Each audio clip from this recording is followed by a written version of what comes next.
Welcome back to Rainbow classes.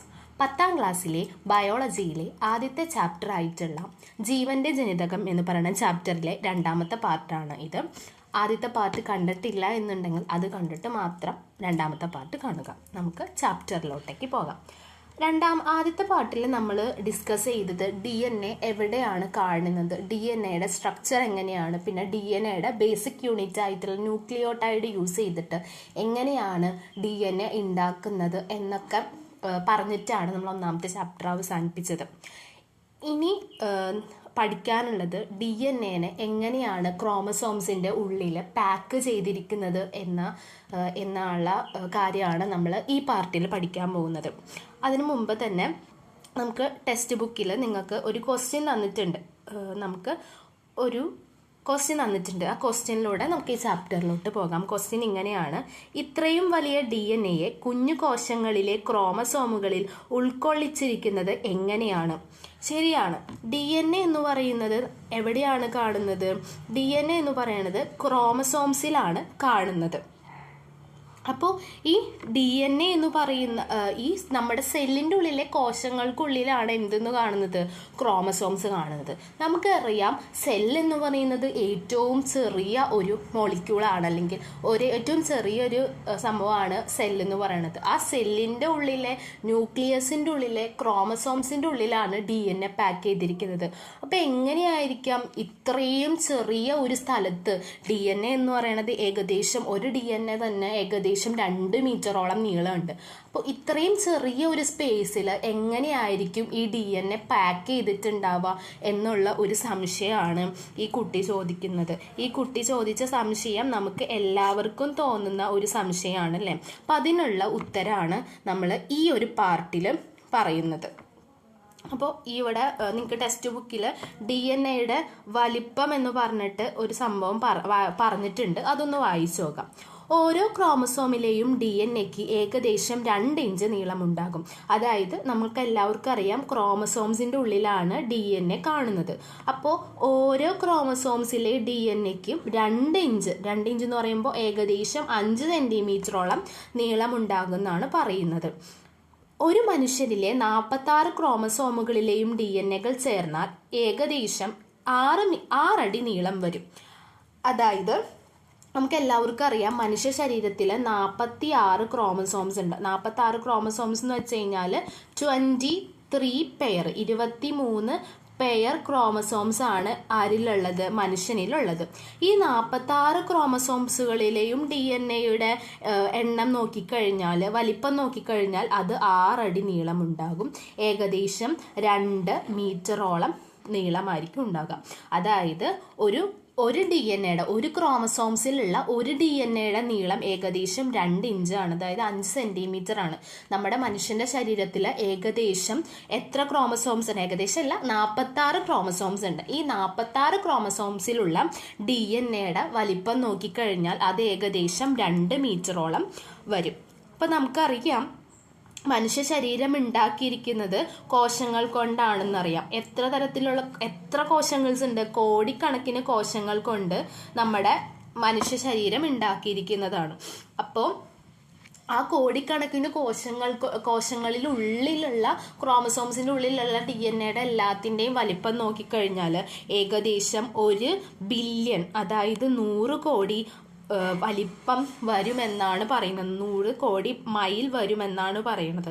ഇത്രയും വലിപ്പമുള്ള ഒരു DNA എന്ന് പറയുമ്പോൾ നമ്മുടെ ഭൂമിയെ 2 ലക്ഷത്തിലധികം ചുറ്റാൻ പറ്റും. ആ 2 ലക്ഷത്തിലധികം ചുറ്റാനായിട്ട്, ഒരു ഭൂമിനെ 2 ലക്ഷത്തോളം അധികം ചുറ്റിക്കാനായിട്ട് ഈ നമ്മുടെ ശരീരത്തിലുള്ള DNAയുടെ വലിപ്പം നോക്കിക്കഴിഞ്ഞാൽ പറ്റും എന്നാണ് പറയുന്നത്. അപ്പോൾ ഇത്രയും വലിയ ഒരു DNA ഈ സെല്ലിൻ്റെ ഉള്ളിൽ, ന്യൂക്ലിയസിൻ്റെ ഉള്ളിലെ ക്രോമസോംസിൽ എങ്ങനെയാണ് പാക്ക് ചെയ്തിട്ടുള്ളത് എന്ന് നമുക്ക് അറിയാൻ ആകാംക്ഷയുണ്ടാവും അല്ലേ? ഇത്രയും വലിയ ഒരു DNA എങ്ങനെയായിരിക്കും അതിൻ്റെ ഉള്ളിൽ പാക്ക് ചെയ്തിട്ടുണ്ടാവാം? അപ്പോൾ അതാണ് നമ്മൾ ഈ ചാപ്റ്ററിൽ ഈ ഭാഗത്ത് പഠിക്കാനായിട്ട് പോകുന്നത്. ഓക്കെ, അതിനു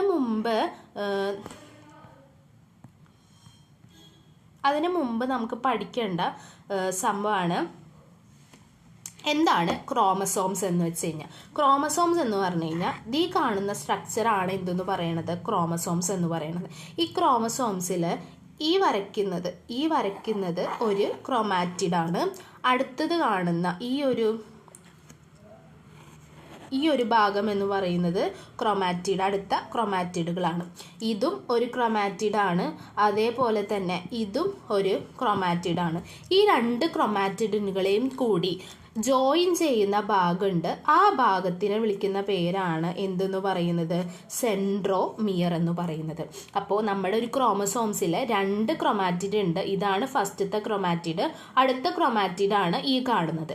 ഈ രണ്ട് ക്രോമാറ്റിഡിനെയും ജോയിൻ ചെയ്യുന്ന സെന്ററിൽ കാണുന്ന ഭാഗമാണ് എന്തെന്ന് പറയുന്നത്? സെൻട്രോമിയർ എന്ന് പറയുന്നത്. അത് നമുക്ക് അറിഞ്ഞിരിക്കേണ്ടതാണ്. അതാണ് ഈ ഒരു ഭാഗത്ത് ഈ ഒരു ബോക്സിൽ തന്നിട്ടുണ്ട്. ഒരു ക്രോമസോംസിന്റെ സെൻട്രോമിയർ വഴി ബന്ധിപ്പിച്ചിരിക്കുന്ന ഭാഗങ്ങളാണ് ക്രോമാറ്റിഡുകൾ. ഇപ്പം ക്രോമാറ്റിഡ് എന്ന് പറയുന്നത് ഒരു ക്രോമസോംസിന്റെ ഈ കാണുന്ന രണ്ട് ഇതളുകൾ, ഒരു ബട്ടർഫ്ലൈ ലൈക്ക് സ്ട്രക്ചറാണ് ക്രോമസോംസ് എന്ന് പറയുക. അപ്പോൾ ക്രോമസോംസിന്റെ ഈ രണ്ട് ചിറക് പോലെ കാണുന്ന ഭാഗങ്ങളെയാണ് ക്രോമാറ്റിഡ് എന്ന് വിളിക്കുക. ആ രണ്ട് ക്രോമാറ്റിഡുകളെയും യോജിപ്പിക്കുന്ന ഭാഗമാണ് എന്തെന്ന് പറയുന്നത്? സെൻട്രോമിയർ എന്ന് പറയുന്നത്. ഇനി നമുക്ക് പഠിക്കാനുള്ളത് എങ്ങനെയാണ് ഈ ക്രോമസോംസ് ഡി എൻ എയിൽ പാക്ക് ചെയ്ത് വെച്ചിരിക്കുന്നതെന്നാണ് അടുത്തത് നമുക്ക് പഠിക്കാനായിട്ട് ഉള്ളത്. അപ്പോൾ അതിന് വേണ്ടിയിട്ട് ഞാനൊരു ബ്ലാങ്ക് പേജ് എടുക്കാൻ പോവാണ്.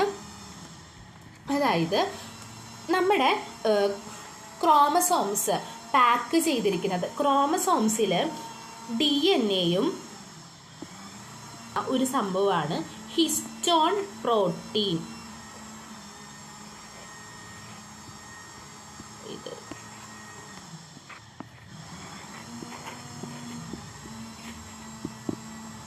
അപ്പോൾ നമ്മുടെ ക്രോമസോംസിൽ കാണുന്ന രണ്ട് ഭാഗമാണ് DNA അതേപോലെ തന്നെ ഹിസ്റ്റോൺ പ്രോട്ടീൻ എന്നും പറയുന്ന ഭാഗം.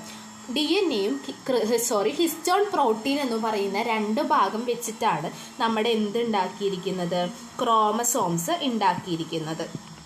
അപ്പോൾ ക്രോമസോംസ് ഉണ്ടാക്കിയിരിക്കുന്നത് എന്തുകൊണ്ടാണെന്ന് ചോദിച്ചു കഴിഞ്ഞാൽ DNA അതേപോലെ തന്നെ ഹിസ്റ്റോൺ പ്രോട്ടീനും വെച്ചിട്ടാണ്. എന്താണ് ഹിസ്റ്റോൺ പ്രോട്ടീൻസ് എന്ന് വെച്ച് കഴിഞ്ഞ് കഴിഞ്ഞാൽ? ഹിസ്റ്റോൺ പ്രോട്ടീൻ എന്ന് വെച്ച് കഴിഞ്ഞ് കഴിഞ്ഞാൽ നമുക്ക് നോക്കാം. 8 ഹിസ്റ്റോൺ പ്രോട്ടീൻസ് കൂടിച്ചേരുന്നതിനെയാണ് ഹിസ്റ്റോൺ ഒക്ടാമർ എന്ന് വിളിക്കാം. ഇപ്പോൾ 6 എണ്ണമായി, നമുക്ക് 7, 8. ഈ ഹിസ്റ്റോൺ പ്രോട്ടീൻസ് എന്ന് പറയുന്നത് നമ്മുടെ ക്രോമസോംസിൽ 8 ഹിസ്റ്റോൺ പ്രോട്ടീൻസ് ആയിരിക്കും ഉണ്ടാകുക. ഈ 8 ഹിസ്റ്റോൺ പ്രോട്ടീൻസിനെ ചുറ്റിക്കൊണ്ടായിരിക്കും നമ്മുടെ DNA വരുന്നുണ്ടാവുക. ഇങ്ങനെ DNA ചുറ്റും. ആ DNA അടുത്ത ഹിസ്റ്റോൺ പ്രോട്ടീനെയും, ഇവിടെ അടുത്തൊരു ഹിസ്റ്റോൺ പ്രോട്ടീൻ ഉണ്ടാവും. ഹിസ്റ്റോൺ പ്രോട്ടീൻ 8 എണ്ണം കൂടി ചേർന്നതിനെ വിളിക്കുന്ന പേരാണ് ഹിസ്റ്റോൺ ഒക്ടാമർ എന്ന് പറയുന്നത്. അപ്പോൾ അടുത്ത ഹിസ്റ്റോൺ ഒക്ടാമർ ഉണ്ടാവും. ആ അടുത്ത ഹിസ്റ്റോൺ ഒക്ടാമറിനെയും ചുറ്റും. അങ്ങനെ ചുറ്റിയിട്ടാണ് എന്തുണ്ടാവുന്നത്? ഒരു DNA ഫോം ചെയ്യുന്നത്. ഇതിൽ ഒരു ഹിസ്റ്റോൺ ഒക്ടാമർ ഒരു DNA ചുറ്റി കഴിയുമ്പോൾ ഫോം ചെയ്യുന്ന സ്ട്രക്ചർ നമ്മൾ വിളിക്കുന്ന പേരാണ് ന്യൂക്ലിയോസോം. അതായത് ഒരു ഹിസ്റ്റോൺ ഒക്ടാമറും ഒരു DNA ഒരു പ്രാവശ്യം ആ ഹിസ്റ്റോൺ ഒക്ടാമറിനെ ചുറ്റുമ്പോൾ ഉണ്ടാകുന്ന സ്ട്രക്ചറിനെ വിളിക്കുന്ന പേരാണ് എന്തെന്ന് പറയുന്നത്? ന്യൂക്ലിയോസോം. ഇതെന്ന് പറയുന്നത് ന്യൂക്ലിയോസോമാണ്. അപ്പം അത് മനസ്സിലായല്ലോ. അതാണ് ഇവിടെ പറഞ്ഞിട്ടുള്ളത്. DNA ഹിസ്റ്റോൺ എന്ന പ്രോട്ടീനുമാണ് മുഖ്യമായി ക്രോമസോമിലുള്ളത്. അപ്പോൾ ക്രോമസോമിലുള്ളത് DNA ഹിസ്റ്റോൺ എന്ന പ്രോട്ടീനുമാണ്. 8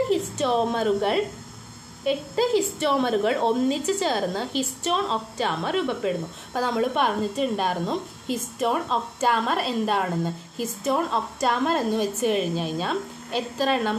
8 ഹിസ്റ്റോൺ പ്രോട്ടീൻസ് ഒരുമിച്ച് ചേരും. ഇപ്പോൾ ഇത് 6 ഹിസ്റ്റോൺ പ്രോട്ടീൻസ് ആയിട്ടുണ്ട്. ഈ 6 ഹിസ്റ്റോൺ പ്രോട്ടീൻസിൻ്റെ ഒപ്പം 2 എണ്ണം കൂടി ചേർന്ന് 8 ഹിസ്റ്റോൺ പ്രോട്ടീൻസ് ഫോം ചെയ്യുമ്പോഴാണ് എന്ത് ഫോം ചെയ്യുന്നത്? ഹിസ്റ്റോൺ ഒക്ടാമർ ഫോം ചെയ്യുന്നത്. അപ്പോൾ അതാണ് ഹിസ്റ്റോൺ ഒക്ടാമർ എന്ന് വെച്ച് കഴിഞ്ഞാൽ. ഈ ഒക്ടാമറിനെ DNA ഇഴകൾ വലയം ചെയ്ത് ന്യൂക്ലിയോസോം എന്ന ഘടന ഉണ്ടാകുന്നു. അപ്പം ന്യൂക്ലിയോസോം എന്താണെന്ന് നമ്മൾ പറഞ്ഞു. ഈ ഹിസ്റ്റോൺ ഒക്ടാമറിന് DNA ഒരു പ്രാവശ്യം ചുറ്റുമ്പോൾ ഉണ്ടാവുന്ന സ്ട്രക്ചറാണ് എന്തെന്ന് പറയുന്നത് ന്യൂക്ലിയോസോംസ്. ഇങ്ങനെ നിരവധി ന്യൂക്ലിയോസോമുകൾ കൂടിച്ചേർന്ന് ചുരുളുകളായി ന്യൂക്ലിയോസോമുകളുടെ ശൃംഖലകൾ വീണ്ടും ചുരുക്കുകളായി ക്രോമസോമുകൾ ഉണ്ടാകുന്നത്. അതായത് ഇങ്ങനെ കുറേ ന്യൂക്ലിയോസോം ഉണ്ടാവുമല്ലോ. ഇങ്ങനെ കുറേ ന്യൂക്ലിയോസോംസ് വീണ്ടും കൂടിച്ചേർന്ന് ചെറിയ ചെറിയ ഭാഗങ്ങളാക്കിയിട്ടാണ് എന്ത് ഫോം ചെയ്യുന്നത്? ഒരു ക്രോമസോം ഫോം ചെയ്യുന്നത്. ഇനി ഈ പറഞ്ഞ ഭാഗം നമ്മൾ ഇപ്പോൾ പഠിച്ചതാണ്. ഈ ഒരു ക്രോമസോംസിലെ സെൻട്രോമിയർ വഴി ബന്ധിപ്പിച്ചിരിക്കുന്ന ഭാഗത്തിനെയാണ് നമ്മൾ ക്രോമാറ്റിഡ് എന്ന് വിളിക്കുന്നത്. അത് നമ്മൾ ആദ്യമേ തന്നെ പഠിച്ചതാണ്. അപ്പോൾ ഇനി നമുക്കൊരു വീഡിയോ കണ്ടു നോക്കാം. ആ വീഡിയോ കാണുമ്പോൾ തന്നെ ഇതിൽ DNA എങ്ങനെയാണ് പാക്ക് ചെയ്തിട്ട് ന്യൂക്ലിയോസോംസ് പാക്ക് ചെയ്ത് എങ്ങനെയാണ് DNA ഫോം ചെയ്തത് എന്നുള്ള ഒരു ക്ലിയർ കട്ടായിട്ടുള്ള ഐഡിയ നിങ്ങൾക്ക് കിട്ടും. നമുക്ക് ആ വീഡിയോ കാണാം. ആദ്യമേ തന്നെ ന്യൂക്ലിയോസോംസിൻ്റെ DNA വന്ന് ചുറ്റുന്നതാണ് കാണുന്നത്. കണ്ട ഇങ്ങനെ കുറേ ന്യൂക്ലിയോസോംസ് ഫോം ചെയ്യും. ഈ ന്യൂക്ലിയോസോംസ് വീണ്ടും കൂടി ചെറിയ ഒരു പോർഷനായിട്ട് മാറാണ് ചെയ്യുന്നത്. കണ്ട ചെറിയ ചെറിയ പോർഷനായിട്ട് മാറുന്നു. ഇത് വീണ്ടും ചുരുങ്ങി ക്രോമസോംസിൻ്റെ ഒരു ചെറിയ ഭാഗം DNA ഇങ്ങനെ ചെറുതായിട്ട് വരാണ്. ഇനി കുറച്ച് നേരം കൂടി കഴിയുമ്പോൾ ഇത് ഒന്നും കൂടി ചുരുങ്ങാണ്. കണ്ട ചുരുങ്ങി ക്രോമസോംസ് ആയിട്ട് മാറുന്നതാണ് കാണുന്നത്. ഓക്കെ, ക്ലിയർ ആയെന്ന് തോന്നുന്നു. അടുത്ത ഭാഗത്തിലോട്ടേക്ക് പോകാം. അടുത്ത ഭാഗം എന്ന് പറയുന്നത് ഇമ്പോർട്ടൻ്റ് ആയിട്ടുള്ള ഒരു ഭാഗമാണ്. നമുക്ക് എല്ലാവർക്കും അറിയാം, മനുഷ്യ ശരീരത്തിലെ ക്രോമസോംസുകളുടെ എല്ലാ ജീവികളിലും ഒരേ സംഖ്യ ക്രോമസോംസ് തന്നെ ആയിരിക്കില്ല. വേറെ ജീവികളിലും different set of chromosome numbers ആയിരിക്കും. നമ്മുടെ മനുഷ്യനിൽ നോക്കിക്കഴിഞ്ഞ് കഴിഞ്ഞാൽ എത്ര സെറ്റ് ക്രോമസോംസ് ഉണ്ട്? 46 ക്രോമസോംസ് ഉണ്ട്. അതായത് 23 പെയർസ്, 23 പെയർസ് ക്രോമസോംസ് ആണുള്ളത്. 26 ക്രോമസോംസ്, 23 പെയർ. അതിനെ തന്നെ രണ്ടായിട്ട് ക്ലാസിഫൈ ചെയ്തിട്ടുണ്ട്. ഒന്ന് സ്വരൂപ ക്രോമസോമുകളെന്നും രണ്ടാമത്തത് ലിംഗനിർണയ ക്രോമസോംസുകളെന്നും. അപ്പം ലിംഗനിർണയ ക്രോമസോം എന്ന് പറഞ്ഞ പേരിൽ തന്നെ ഉണ്ട് എന്തായിരിക്കും ആ ക്രോമസോമാണ് നമ്മൾ ആണാണോ പെണ്ണാണോ എന്ന് തീരുമാനിക്കുന്നത്. അപ്പം എന്താണ് സ്വരൂപ ക്രോമസോംസുകൾ?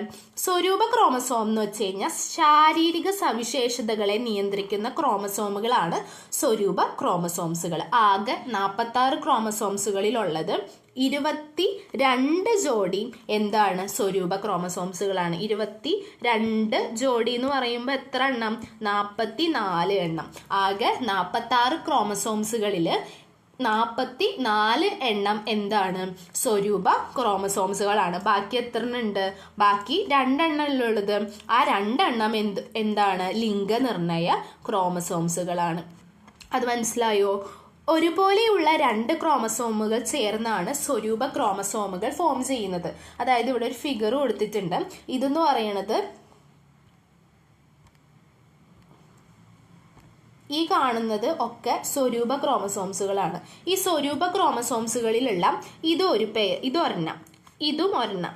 ഇത് രണ്ടും ഏകദേശം കാണാനായിട്ട് ഒരുപോലെയാണ്. അതേപോലെ തന്നെ ഈ 2 നമ്പർ കൊടുത്തേക്കണേലും ഇതും ഒരേപോലെയാണ്, ഇതും ഒരേപോലെയാണ്.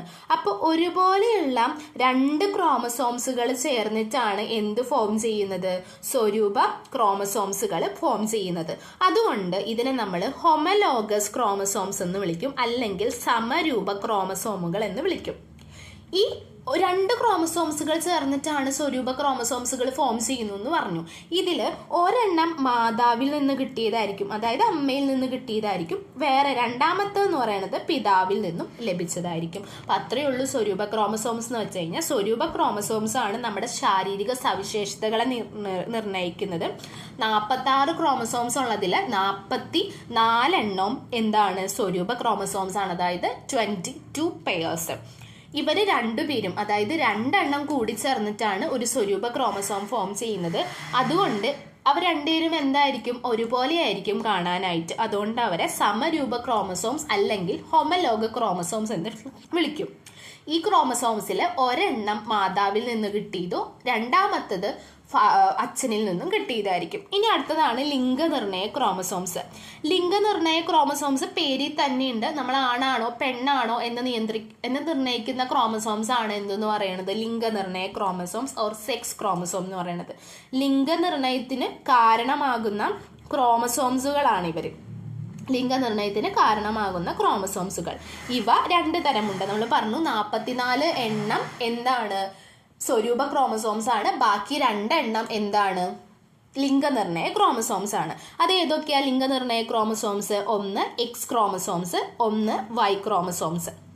എക്സ് ക്രോമസോംസും വൈ ക്രോമസോംസും ആണ് എന്തെന്ന് പറയുന്നത് ലിംഗനിർണയ ക്രോമസോംസ് എന്ന് പറയുന്നത്. വൈ ക്രോമസോംസ് നമ്മൾ നേരത്തെ പറഞ്ഞു സ്വരൂപ ക്രോമസോംസിൽ 2 ക്രോമസോംസും എന്തായിരിക്കും ഒരുപോലെ ആയിരിക്കും കാണാനെന്ന്. പക്ഷെ സെക്സ് ക്രോമസോംസിൽ അങ്ങനെയല്ല ഉള്ളത്. സെക്സ് ക്രോമസോംസിൽ വൈ എന്ന് പറയുന്നത് എക്സ് ക്രോമസോംസിനെ അപേക്ഷിച്ച് ചെറുതായിരിക്കും. അപ്പോൾ അപ്പോൾ നമ്മൾ പറഞ്ഞ പോലെ തന്നെ നമ്മൾ സ്വരൂപ ക്രോമസോംസിൽ പറഞ്ഞു 2 ക്രോമസോംസ് ആണ് അവർക്ക് ഉണ്ടാവുക, അതിൽ 2ഉം ഒരുപോലെ ആയിരിക്കും കാണാമെന്ന്. പക്ഷെ ലിംഗനിർണയ ക്രോമസോംസിൽ വൈ ക്രോമസോംസ് ഉണ്ട്, എക്സ് ക്രോമസോംസ് ഉണ്ട്. അതിലെ വൈ ക്രോമസോം എന്ന് പറയുന്നത് എക്സ് ക്രോമസോംസിനേക്കാളും വളരെ ചെറുതായിരിക്കും കാണുന്നത്. അത് നമുക്ക് ഇവിടെ ഫിഗർ തന്നിട്ടുണ്ട്. ഈ ഫിഗറിൽ നോക്കിക്കഴിഞ്ഞ് കഴിഞ്ഞാൽ മനസ്സിലാവും വൈ ക്രോമസോംസ് ആണ് ഈ കാണിച്ചിരിക്കുന്നത്. ഈ വൈ ക്രോമസോംസ് എക്സ് ക്രോമസോംസിനേക്കാളും എന്താണ് ചെറുതായിട്ടാണ് കാണിച്ചിരിക്കുന്നത്. ഇനി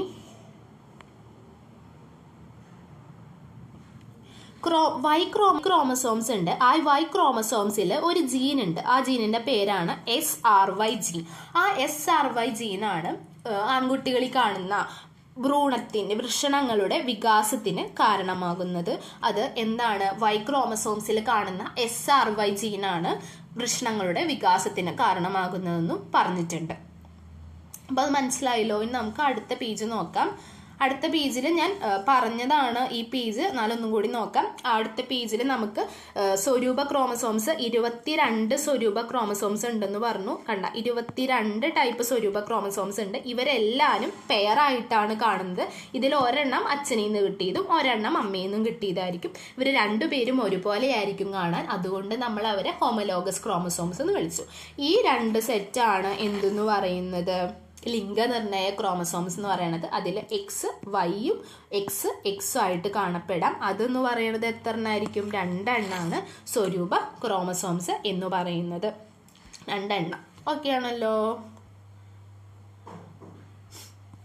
ഇനി അടുത്തത് നമുക്ക് നോക്കാം. അടുത്തെന്ന് പറയുന്നത് ഇത് ഫീമെയിലാണ്.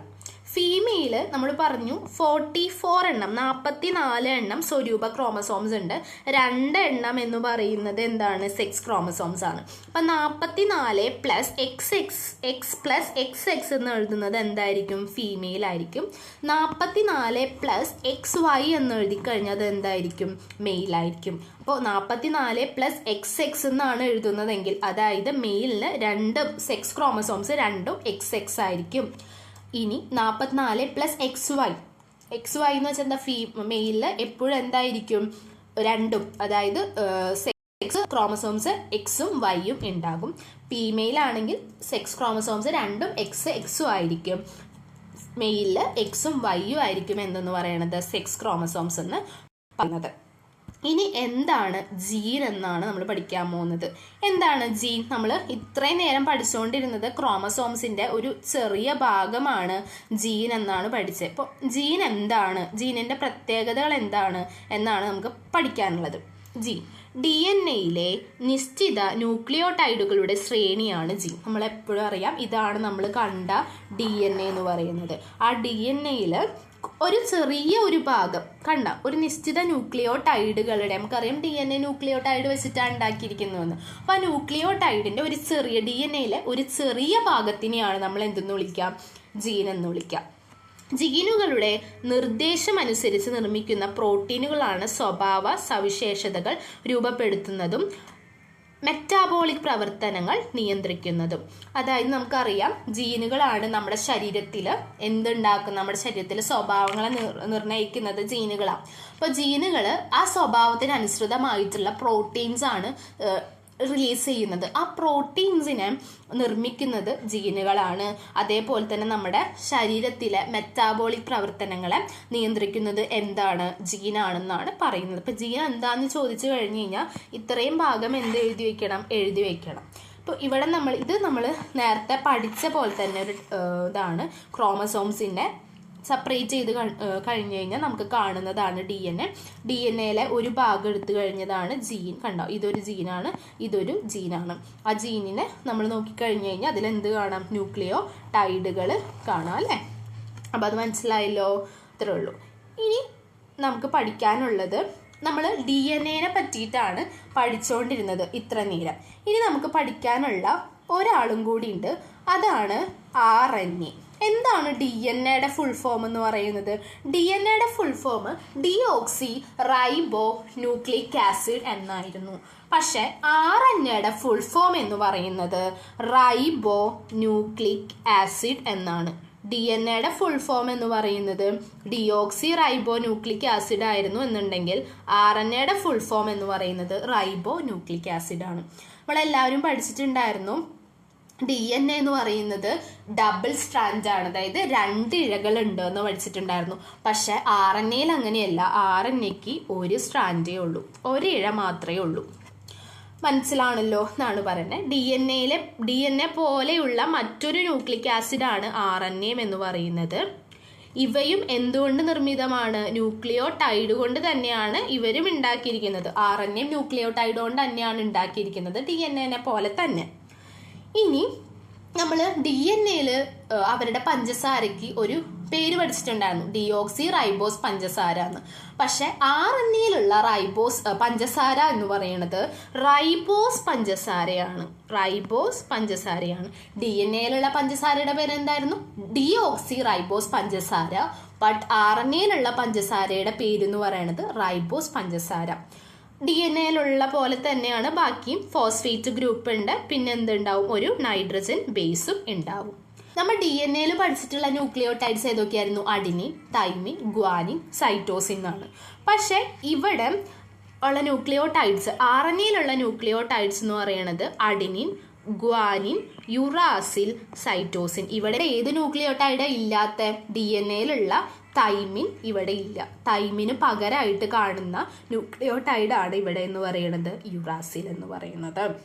പിന്നെ എന്താണ് RNA എന്ന് പറയുന്നത്? എന്താണ്, ഇവർക്ക് ഒരു ഇഴ മാത്രമേ ഉള്ളൂ. പക്ഷെ ഡി എൻ എയിൽ എന്തുണ്ട്? 2 ഇഴകളുണ്ട്. ഇനി ഈ ഒരു ടേബിൾ നിങ്ങൾക്ക് ഈ ക്ലാസ് കേട്ടതനുസരിച്ച് ഫില്ല് ചെയ്യാൻ പറ്റുമെന്നാണ്. ഡി എൻ എയുടെ ഇഴകളുടെ എണ്ണം എന്താ? 2. RNAയിൽ ഒരു ഇഴ. പഞ്ചസാര തന്മാത്രകളുടെ തരം ഡി എൻ എയിൽ ഡിയോക്സി റൈബോസ് പഞ്ചസാരയും RNAയിൽ റൈബോസ് പഞ്ചസാരയും. നൈട്രജൻ ബേസ് നമ്മൾ പറഞ്ഞു, അഡിനിൻ, തൈമിൻ, ഗ്വാനിൻ, സൈറ്റോസിൻ ആണ്.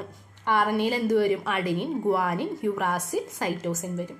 ഓക്കെ ആണല്ലോ. ഇപ്പോൾ ഇത്രയേ ഉള്ളൂ ഇന്ന് ഈ ക്ലാസ്സിൽ പഠിക്കാനുള്ളത്. നമ്മുടെ ഇന്നത്തെ ക്ലാസ് ഇവിടെ അവസാനിച്ചിരിക്കുന്നു.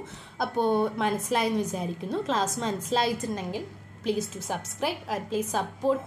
നിങ്ങളുടെ സപ്പോർട്ടാണ് എനിക്ക് ഇനിയും വീഡിയോ ഇടാനായിട്ട് ഹെൽപ്പ് ചെയ്യുന്നത്. അപ്പോൾ ആദ്യത്തെ 2 പാർട്ട് നല്ലോണം കാണാം, മനസ്സിലാക്കാം. ടെക്സ്റ്റ് ബുക്ക് നല്ലോണം വായിക്കണം, കാരണം ടെക്സ്റ്റ് ബുക്ക് അനുസരിച്ചിട്ടാണ് നമുക്ക് ക്വസ്റ്റ്യൻസ് ഒക്കെ വരുന്നത്. പ്രത്യേകിച്ച് മാറിയ ടെക്സ്റ്റ് ബുക്കാണ്, പുതിയ ടെക്സ്റ്റ് ബുക്കാണ്. അപ്പോൾ നല്ലോണം മനസ്സിലാക്കി വായിക്കാം. Thank you.